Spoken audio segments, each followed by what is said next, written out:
एकादशी, इसमें आंवले का पूजन होता है।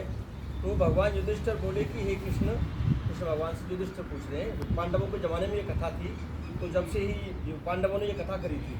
अब ये बड़ी एकादशी होती है, उसको पांडव एकादशी कहती हैं।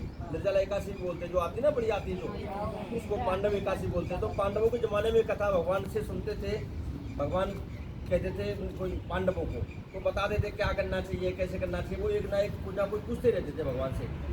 तो युधिष्ठिर बोले कि हे भगवान, हे कृष्ण, ऐसा व्रत कहिए जिससे मेरा कल्याण हो, जिससे मेरा कल्याण हो। कृष्ण जी बोले कि इस रहस्य को और इतिहास सहित व्रतों में ये उत्तम व्रत है। मैं आपसे कहता हूँ, जो संपूर्ण फलों को देने वाला है। हे राजन, आमल का व्रत बड़े पापों को नाश करने वाला तथा 1000 गोदान के फल देने वाला है। हिंसा करने वाला व्याध की जैसी मृत्यु हुई, उस प्राचीन इतिहास को मैं तुमसे कहता हूँ। एक हिंसक था, व्याध था, तो वो शिकार करता था। तो उसकी भगवान कह रहे एक मैं आपको कथा सुनाता हूँ, जब आपकी समझ में आएगी। कोई दृष्टांत से कुछ ही समझ में आती है। हम दान कथा करते जाए ना, उस समझ में आती है। जैसे हम दृष्टांत देते, भाई उसने ये करा था, उसने ये करा था, फिर समझ में आ जाती है हमारी में।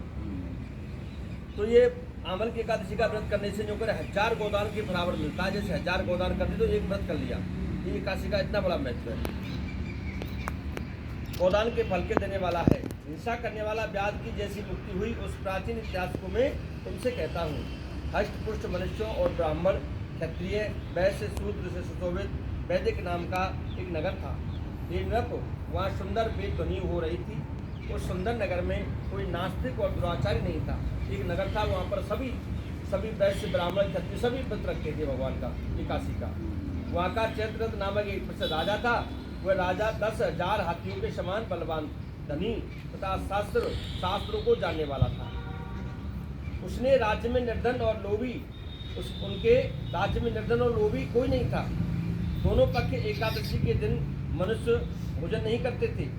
सब धर्मों को छोड़कर भगवान की भक्ति करते थे। इस प्रकार भगवान की भक्ति करते हुए मनुष्य को सुखपूर्वक बहुत वर्ष बीत गए। कुछ समय बीतने पर फाल्गुन शुक्ल पक्ष की द्वादशी युक्त एकादशी आई। जैसी एकादशी है, उस एकादशी को बालक बूढ़े सबने मिलकर नियम से उपवास किया। राजा इस व्रत को विशेष फलदायक समझकर नदी में स्नान करके प्रजा के साथ मंदिर गए। राजा ने जल से भरा हुआ कलश स्थापित करके उसे क्षत्रिय उपनाह, पंचरथ और सुंदर गंध से सुशोभित किया। दीपमाला से युक्त परशुराम जी के साथ ऋषियों समेत सावधानी से पूजन किया।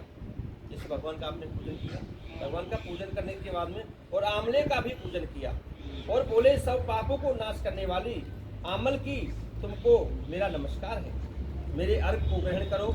उसी समय वहाँ पर एक शिकारी आया। भूख और परिश्रम से युक्त, पाप से बाहर से पीड़ित, कुटुंब के लिए जीव हिंसा करने वाला, सब धर्मों से अलग हुए आमल की एकादशी का जागरण और दीपकों से सुशोभित उस स्थान को देखकर वहाँ बैठ गया। वह पूजा करने लो तो वो भी आके बैठ गया, जो हिंसा करने वाला था। ऐसा मन में सोचकर आश्चर्य करने लगा। उसने वहाँ रखे हुए कलश के ऊपर दामोदर भगवान का दर्शन किया। वहाँ आंवले का वृक्ष और दीपक जुड़े देखे और पंडितों के मुख से भगवान की कथा सुनी। ब्राह्मण के मुख से जो कथा सुनते हैं उसका फल अलग मिलता है। ब्राह्मण के मुख से कथा हो, मंदिर में हो, घर से चौगुना फल मिलता है। पंडितों के मुख से भगवान की कथा सुनी, प्रदत्त होने पर भी एकादशी का मातम सुना, विस्मय युक्त होकर रात में जागरण किया। फिर प्रातःकाल सब मनुष्य नगर में गए। उस शिकारी ने भी घर पर आकर प्रसन्नता से भोजन किया। फिर बहुत काल के अनंतर व्याघ्र की मृत्यु हुई। एकादशी के प्रभाव से और रात के जागरण से उसे चतुरंगी सेना समेत बड़ा राज्य मिला।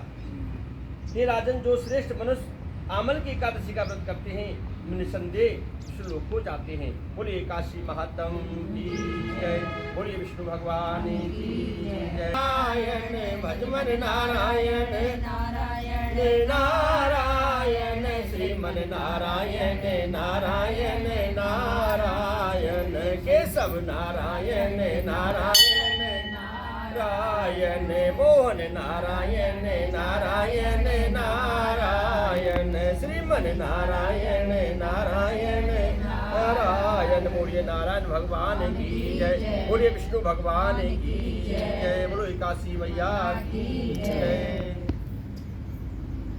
ये एकादशी का फल है ना, मंदिर में सुनने से, जैसे मंदिर में क्या